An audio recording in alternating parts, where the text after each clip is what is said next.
जी, सबसे पहले आपको जय श्री कृष्ण, राधे राधे, जय श्री कृष्णा। तो हाँ दोस्तों, आप कैसे हैं? उम्मीद है कि आप बहुत ही अच्छा होंगे।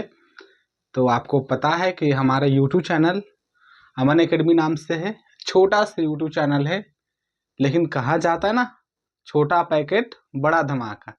यूट्यूब चैनल तो बहुत ही छोटा है, लेकिन इसका धमाका आज पूरे बिहार में गूंजने लगा है। इसका वजह क्या है जी? इसका वजह भी आप लोग हैं, क्योंकि कम से कम समय में आप ही तो हमें सपोर्ट किए हैं। याद होगा ना, जिस समय 0 सब्सक्राइबर था, उस दिन हम आपको पहले ही बोल रखे थे कि आप भरोसा कीजिए, हम आपके भरोसा पे खरे उतरेंगे। और आज इस छोटा सा यूट्यूब चैनल से एकदम बहुत बड़ा सा यूट्यूब चैनल कर दिए। चलिए, ये बातें तो हमें अलग से भी होती रहेगी। तो सबसे पहले हम आपको याद दिलाना चाहते हैं कि मैं आपको इंटर में हिंदी और इंग्लिश की क्लास कराता हूं, जिसमें 100 नंबर की हिंदी होती है, 100 नंबर की इंग्लिश होती है। साथ में आपको इंग्लिश में आपको ग्रामर भी पढ़ाते हैं साइड से, और हिंदी में आपको किताब के साथ साथ आपको व्याकरण भी पढ़ाते हैं। जिस तरह इंग्लिश में बुक जो होता है, बुक के साथ साथ आपको हम ग्रामर भी पढ़ाते हैं। फिलहाल हम आपको लेकर चल रहे हैं हिंदी बुक, और मैंने ठान लिया है कि पूरे कविता जो हिंदी में है पहले खत्म करेंगे। इसको खत्म करने के बाद ही हम लेकर चलेंगे इंग्लिश के कविता। उसके बाद फिर हिंदी की भी कहानी चलेगी, इंग्लिश की भी कहानी। तो दोस्तों, आज का जो हम चैप्टर लेके आए हैं, उस चैप्टर का नाम है गांव का घर। याद ही होगा कि उस दिन जो हम क्लास इसका चलाए हैं, उसमें देहाती कपड़े में भी आए थे और देहाती अंदाज में भी आपको भाषा का प्रयोग किए थे। और उसी वीडियो से हमें याद आ रहा कि उस वीडियो को आपने रातों रात वायरल किया था, और उस वीडियो को हम अलग अलग पार्टों में पढ़ा रहे हैं। जैसे कि एक पार्ट में हम आपको पढ़ा दिए हैं, उसका चैप्टर डिटेल्स से पढ़ाए हैं। उसी का चैप्टर का दूसरा पार्ट में, यानी कि दूसरा वीडियो जब हम लेकर आए, तो दूसरा वीडियो में हम आपको सोल्व करवाएं सब्जेक्टिव। इसके बाद दूसरा वीडियो में हम इसी गांव के घर का चैप्टर जो है, इसी का हम पूरा सब्जेक्टिव बताएं।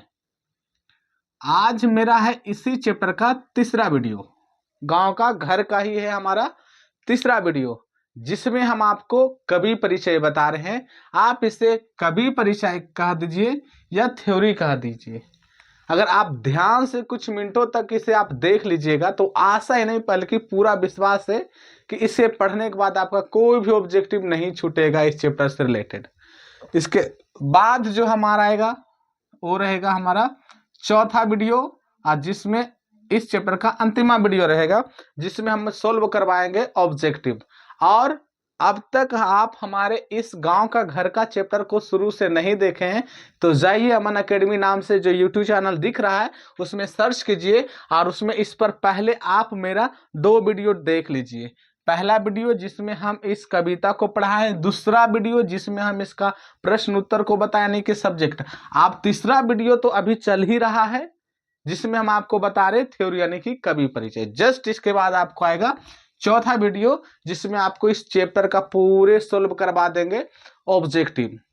तो आशा है कि आप हमारे वीडियो को इसी तरह सपोर्ट करते रहेंगे, और इसी तरह लाइक, सब्सक्राइब और कमेंट करते रहेंगे। तो आइए दोस्तों, आज हम जान रहे हैं गांव के घर का कवि परिचय, जिसका लेखक है महान और सुप्रसिद्ध कवि, जिनका नाम है ज्ञानेंद्र पति।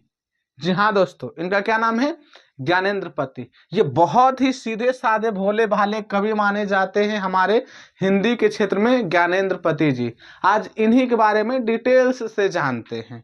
तो समय ना बर्बाद करते हुए चलते हैं, लेकिन उससे पहले अगर आपको लग रहा होगा कि सर अब तक हम कितना चैप्टर पढ़े हैं, यानी कि आप यूट्यूब पर अभी हिंदी में 1 महीना के अंदर कितना चैप्टर पढ़ाए हैं, तो आपको पता ही होगा कि हमारा जो वीडियो है पर डे लोड होता है यूट्यूब चैनल पर। हर दिन एक एक वीडियो अपलोड होता है, एक एक वीडियो हर बार हिंदी का ही जाते रहता है।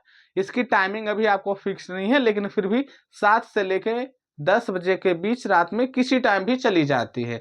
बहुत जल्द हम इसका एक फिक्स टाइमिंग कर देंगे, लेकिन फिलहाल अभी हमें ऑफलाइन को भी देखना होता है, और आपकी कृपा से 500 प्लस स्टूडेंट हमारे ऑफलाइन क्लास में भी है, और जब से यूट्यूब पे लाए तब तो और भी प्रोग्रेस है, दुआ है आपकी।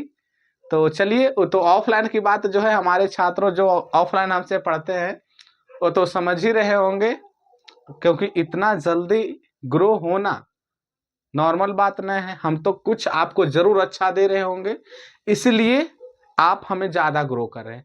अब अच्छाई आप लोग देख रहे हैं हमारे अंदर, तो अच्छाई देख रहे हैं। आज दुनिया में बहुत लोग हैं जो बुराई देखते हैं, तो हम उस पर फोकस नहीं करते हैं। जो हमारे बारे में 1% भी बुरा सोचते हैं, हम उनके बारे में 1% भी अच्छा नहीं सोचते हैं। इसलिए नहीं सोचते क्योंकि बुराई कौन सा इंसान में नहीं है जी, हर इंसान में है। अगर बुराई ढूंढे तो हर इंसान में बुराई है, लेकिन हमें बुराई नहीं देखना है, अच्छाई देखना है। लेकिन जो इंसान आपको बुरा मानता है, आप अगर खुल के अगर बोल भी दीजिएगा ना कि हाँ ठीक है, आज हम मान गए कि हम आज बुरा है और बुरा ही रहेंगे, उसके बाद भी वो इंसान ना बार बार आपको बुरा ही कहते रहेगा। तो ऐसे लोगों पर ध्यान मत दीजिए, क्योंकि ऐसे लोग होते हैं, अगर आप मर भी जाइएगा तो आपको अच्छा कहने वाला नहीं है, उसमें भी गलतियां ढूंढेगा, कहेगा मर गया, इसका तो जरूर कुछ गलत किया होगा किसी के साथ, इसलिए आज मर गया। तो ऐसे लोगों के बारे में नहीं सोचना है। आपको जो लक्ष्य है, अभी आपका फोकस है कि हमें हर हाल में इंटर पास करना है, तो आप अपना लक्ष्य को, आप अपना टारगेट को दिमाग में हटा लीजिए और पीछे मुड़ना बंद कर दीजिए कि हमारा पीछे में अच्छाई कोई बता रहा है या बुराई बता रहा है। क्योंकि अगर आप बुराई सुनना शुरू कर देंगे तो कभी भी आप आगे नहीं बढ़ पाएंगे। इसलिए मेरे जैसा आप बुराई को इग्नोर कीजिए, साइड कीजिए और अपने टारगेट को बनाए रखिए। जी हाँ दोस्तों, तो हम बता रहे हैं कि अब तक आपको कितने चैप्टर पढ़ा रखे हैं इस 1 महीने के अंदर में, और कितने चैप्टर आपको पढ़ाने वाले हैं। तो दोस्तों, पहले आप अगर किताब आपके पास है तो देख सकते होंगे, दूसरा चैप्टर में है पद, जो कि है सूरदास की, और एक पद है जो कि है तुलसीदास के। तो ये आपका सूरदास का जो पद है ऑलरेडी हम पढ़ा रखे हैं। उसके बाद जो है अधिनायक है, ये दूसरा चैप्टर का है, तीसरा चैप्टर का। और अधिनायक जो है हमारा चैप्टर नंबर 10 है, यानी कि 10वां चैप्टर है, जिसे हम पढ़ा रखे हैं। यूट्यूब पर ही आपको ये सारी वीडियोज हमारी मिल जाएंगे।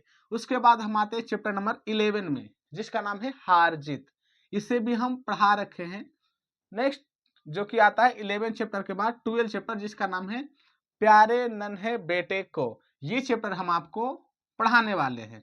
उसके बाद है गांव का घर, ये चैप्टर हम आपको पढ़ा रखे हैं। तो मेरे दोस्तों, ये जो गांव का घर चैप्टर है, इसे खत्म होने के बाद आपके ये दो में से कोई चैप्टर स्टार्ट हो सकता है। या तो आपका ये तुलसीदास का पद स्टार्ट हो सकता है, क्योंकि ये सूरदास का पद हम पढ़ा रखे, या तो फिर आपका प्यारे नन्हे बेटे को स्टार्ट होगा। तो आप देख सकते हैं 1 2 3 4 5 6, लगभग आप 5 से 6 चैप्टर मात्र 1 महीना में आप पढ़े हैं। और ऐसे ही ऊपर ऊपर नहीं पढ़ाए हैं, आपको एकदम डिटेल्स से पढ़ाए हैं, और एक एक चैप्टर पर 4 वीडियोज बना के बताए हैं। ऐसा नहीं कि एक दिन एकदम 1 से 1.5 घंटा रगड़ के पूरे एकदम बच्चे को दिमाग में घुसावे के चक्कर में उसको तबाह कर दिए, ऐसा नहीं हम किए। हम हर चैप्टर पर एक वीडियो फिर जी बढ़ाए, जिसमें हम आपको चैप्टर पढ़ाए। दूसरे वीडियो जब हम पढ़ाते हैं तो उसमें हम केवल आपको सब्जेक्टिव को लिखाते हैं। तीसरे वीडियो जब हम डालते हैं तो हम उसमें केवल थ्योरी को बताते हैं, जैसे इस चैप्टर का तीसरा वीडियो। चौथा वीडियो जब उसी चैप्टर से संबंधित डालते हैं तो हम उसमें ऑब्जेक्टिव सॉल्व करवा के। तो आप सोच सकते हैं कि हमें अगर जल्दी फास्ट करना होता तो हम हर चैप्टर को एक ही वीडियो में बताते जाते, लेकिन हम ऐसा नहीं कर रहे हैं। हम हर चैप्टर पर आपको टाइम दे रहे हैं, आधा घंटा, 20 मिनट, 15 मिनट, 10 मिनट, हर चैप्टर में देते जा रहे हैं। तो आप देख सकते हैं कि आप 1 महीने में कितने सिलेबस पढ़े। देखिए, मेरा काम है पढ़ाना भैया, हम तो पढ़ा दिए हैं, लेकिन आप कितना पढ़े हैं ये आप पर डिपेंड करता है। अब हम सारे वीडियो डालते होंगे और आप देख के स्क्रॉल करते जाइएगा, तो फिर बाद में आपको कहाँ से वीडियोज मिलेंगे। अगर आप अभी तक हमारे पूरा वीडियो नहीं देखे तो आप एक एक 2 घंटे टाइम निकालिए रोज, और मेरा प्रत्येक वीडियो को देखिए, 1 बार, 2 बार, 4 बार, 5 बार, जितना ज्यादा से ज्यादा हो सके। अगर यकीन है तो बउआ, लेकिन यकीन नहीं है तो आप मेरा वीडियो आज ही डिलीट मार दीजिए, देखना बंद कर दीजिए। लेकिन पछताइएगा उस दिन, जिस दिन हमारा सारा क्वेश्चन आंसर बोर्ड से मैच होगा। उस दिन कहिएगा काश हम छोटा सा एक यूट्यूब चैनल था अमन अकेडमी नाम से, उसमें हम पढ़ते रह जाते ना, तो आज ये हालत मेरा नहीं होता। तो दोस्तों आइए हम जानते हैं ये छोटा सा चैप्टर जो है ज्ञानेंद्रपति द्वारा लिखा गया है, गांव का घर, इनके बारे में। जी हाँ दोस्तों, तो सबसे पहले जानते हैं इनका जन्म कब हुआ। किनका मतलब हमारे जो ज्ञानेंद्रपति जी है, इनका जन्म कब हुआ? तो इनका जन्म 1 जनवरी 1950 ईस्वी को हुआ। जी कब हुआ? 1 जनवरी 1950 ईस्वी को। आते ही उसके बाद इनका जन्म स्थान यानी कि इनका जन्म कहाँ हुआ था, तो देखिए जगह का नाम है पथरगामा, जिला है आपका गोड्डा, झारखंड। इनका जन्म स्थान जो है पथरगामा, गोड्डा, झारखंड पड़ता है। जी हाँ दोस्तों, अब आते हैं इनके माता का नाम जानते हैं। तो इनकी माँ का नाम था सरला देवी और इनके पिता का नाम था देवेंद्र प्रसाद चौबे। किनके पिता का नाम? ज्ञानेंद्र पति के पिता का नाम। हाँ जी, तो आगे चलते हैं नेक्स्ट। प्रारंभिक शिक्षा, प्रारंभिक मतलब शुरुआती शिक्षा। स्टार्टिंग में इन्होंने अपना पढ़ाई कहाँ से किए? तो स्टार्टिंग में इन्होंने अपना पढ़ाई गांव से ही किए थे। कहाँ से प्रारंभ किए थे जी? तो इन्होंने अपना पढ़ाई गांव से ही शुरू किए हैं। उसके बाद ये बीए भी किए हैं और एमए भी किया। दोनों बीए भी ये किए हैं तो अंग्रेजी से ही किए और एमए भी अंग्रेजी से, यानी कि इंग्लिश से इन्होंने बीए और एमए किए हैं। जी हाँ, आगे चलते हैं पटना विश्वविद्यालय से। कहाँ से किए थे जी? तो पटना विश्वविद्यालय से बीए एमए ये दोनों कहाँ से किए थे? पटना विश्वविद्यालय से। हाँ, आगे जाकर इन्होंने फिर एमए किए। अबरी में कहाँ से किए थे? हिंदी से। जैसे कि पहले इन्होंने तो इंग्लिश से एमए कर रखा था, जब दोबारा एमए किए तो आपको हिंदी से इन्होंने कैसे किए? हिंदी से। और अबरी हिंदी से कहाँ से किए? तो बिहार विश्वविद्यालय जो कि मुजफ्फरपुर में पड़ता है। तो आप यहाँ तक समझ गए होंगे कि इन्होंने बीए और एमए ये दोनों क्या चीज से किए थे? अंग्रेजी से पहली बार जब किए तो, और पटना विश्वविद्यालय से किए। लेकिन जब दूसरी बार एमए किए तो आपको एमए दूसरी बार में इन्होंने हिंदी से किया और विश्वविद्यालय भी अलग है। उस समय था पटना विश्वविद्यालय, फिर बाद में कि इन्होंने बिहार विश्वविद्यालय के, जो कि कहाँ पड़ता है दोस्तों? मुजफ्फरपुर में। अगर आपको अभी मन में लग रहा होगा कि बीए क्या है, एमए क्या है, पीएचडी क्या है, तो इन सभी पर साइड से अब आपको वीडियो मिल जाएगा, घबराने की जरूरत नहीं है। तो आते हैं जनाब, आओ बुआ जल्दी आओ, इधर देखो। हाँ, तो इधर अपन देखते हैं निवास स्थान में।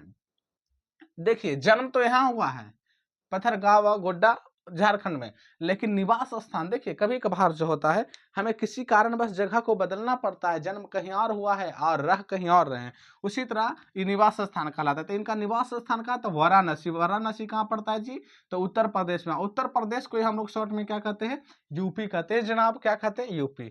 बबुआ यहाँ तक समझ गया होगा आप लोग। अब आते इनका सम्मान। सम्मान मतलब होता है अवार्ड। क्या होता है? अवार्ड। तो जानते हैं इनको कौन सा सम्मान मिला? बउआ देखो इधर जल्दी से। इनको मिला पहल सम्मान। कौन सा सम्मान मिला? पहल सम्मान। और कब मिला? 2006 में। इस सारे अवार्ड बउआ याद रखना है, सारे के सारे जितना अवार्ड मिला यानी जितना पुरस्कार मिला सब याद रखना। इनको पहल सम्मान कब मिला? 2006 में। और इनको एक 2006 में और पुरस्कार मिला, और इस पुरस्कार का नाम था साहित्य अकादमी पुरस्कार। किसके लिए? तो संशय आत्मा के लिए। ऑब्जेक्टिव में पूछा जाएगा बुआ कि संशय आत्मा के लिए ज्ञानेंद्रपति को कौन सा पुरस्कार मिला, तो याद रखिएगा साहित्य अकादमी पुरस्कार। कौन सा पुरस्कार मिला? साहित्य अकादमी पुरस्कार। ए बुआ फिर से देखिए इधर। अब नीचे जब आते हैं तो जानते हैं इन्होंने कुछ कविताएं भी लिखी। क्या लिखे? कविताएं लिखे। इस कविता का नाम है आपका, पहला देखिएगा लाइन बाय लाइन देखते जाइएगा, आंख हाथ बनते हुए। एक कविता लिखे थे जो कि 1970 में लिखा गया। कब लिखा गया बुआ? बुआ देखो जी 1970 में लिखा गया। एक और कविता लिखे थे, इस कविता का नाम है शब्द लिखने के लिए। शब्द लिखने के लिए कागज बना है। शब्द लिखने के लिए क्या बना है जी? कागज बना है। शब्द लिखने के लिए कागज बना, ये 1980 में ये कविता लिखे थे। तो याद रखिएगा, कभी कभार ऐसे भी पूछ जाता है आंख हाथ बनते हुए ज्ञानेंद्रपति की कैसी कृति। तो याद रखिएगा कविता है, क्योंकि हम शुरू में लिख दिए हैं कविता, ये सब है। फिर इन्होंने और अगला कविता लिखा था जिसका नाम था गंगा तट। क्या नाम था? गंगा तट। गंगा तट इन्होंने कब लिखा?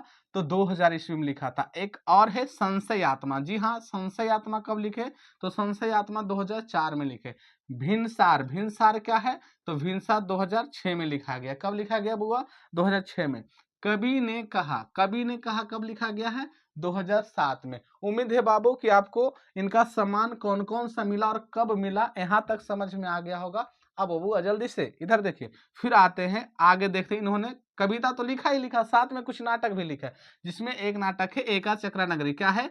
एका चक्रा नगरी। बुआ क्या है? एका चक्रा नगरी। रिपीट करिए, रिपीट रिपीट जल्दी जल्दी। क्या है इनका एक काव्य नाटक है, कौन सा है, एका चक्रा नगरी।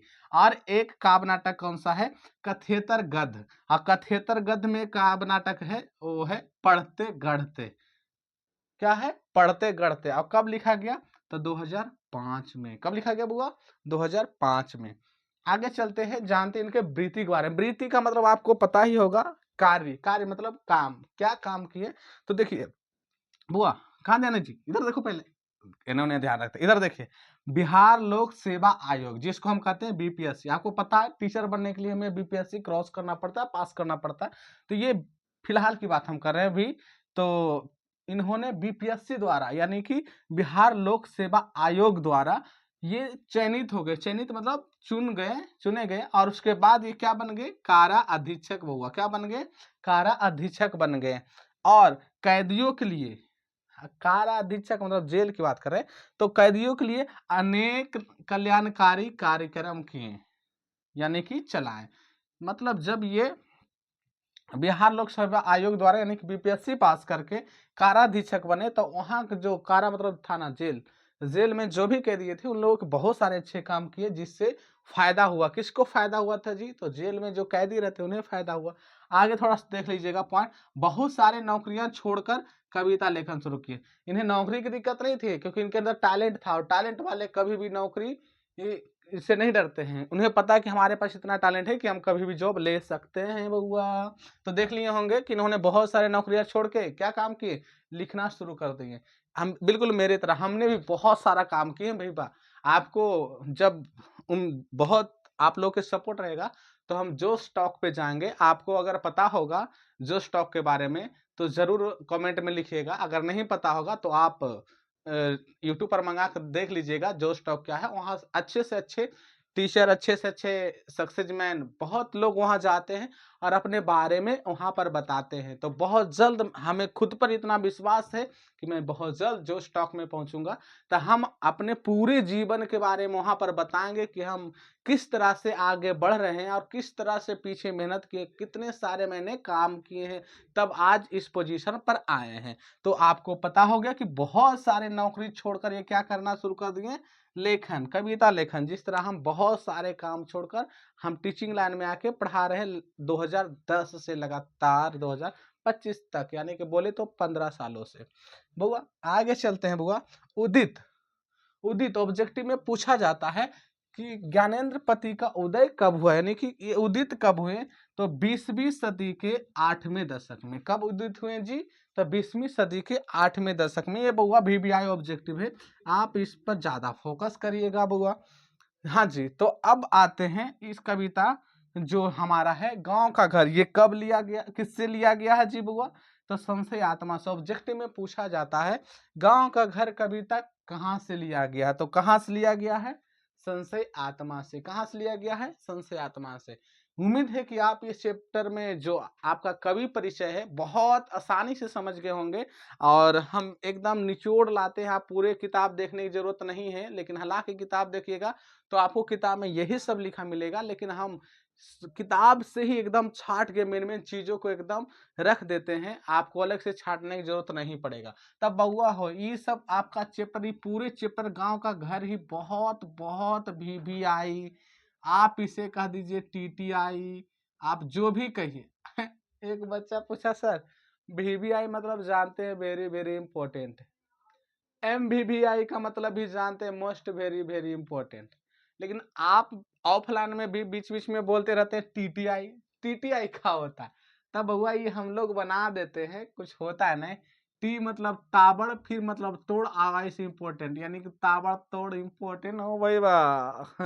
तो ये चैप्टर आपका है VBI, MVVI, TTI, टावर तोड़ इंपॉर्टेंट, सब कुछ है। तो दोस्तों आज का वीडियो कैसा लगा कमेंट बॉक्स में जरूर लिखिएगा। और आपको किस चैप्टर का वीडियो चाहिए इंटर में आप जरूर बताइएगा, हिंदी का हो या इंग्लिश का हो या ग्रामर का हो या तो फिर आपका व्याकरण का हो। आपको पता ही होगा कि आप साइंस से हो या आर्ट्स से हो या कॉमर्स से हो, आपके लिए हिंदी इंग्लिश एकदम जरूरी है, तो जरूरी है बुआ, इसके बिना गुजारा नहीं हो सकता है। और अंत में बता देते आपके छोटे मोटे लेरू पठूर जैसा जो छोटा छोटा भाई बहन है, बहुत बार कमेंट सब कर रहे हैं कि सर केवल इंटर वाला पर ही ध्यान दीजिएगा क्या, 10 वाला सर ऑफलाइन में आपके शरण में रहते तो ऑनलाइन में कहाँ जाएंगे सर, ऑनलाइन भी तो आपके चरणों में ही रहेंगे ना। तो मेरे दोस्त 10 वाला हुआ तू सब जो है बार बार कमेंट करें तो अब इसकी जरूरत नहीं है कमेंट की। क्यों? क्योंकि हमने आपके कमेंट को बहुत बार पढ़ के डिसीजन ले लिया है, निर्णय ले लिया है कि इस सप्ताह में ही आपका 10 का भी पढ़ाई शुरू हो जाएगा और 10 का भी रेगुलर वीडियो बनते रहेगा। तो उम्मीद है कि आपको ये चैप्टर बहुत अच्छा लगा होगा। तब तक के लिए मेरी तरफ से आपको राधे राधे, जय श्री कृष्णा। दोस्तों अगर आप चाहते हैं तो इसको आप स्क्रीनशॉट भी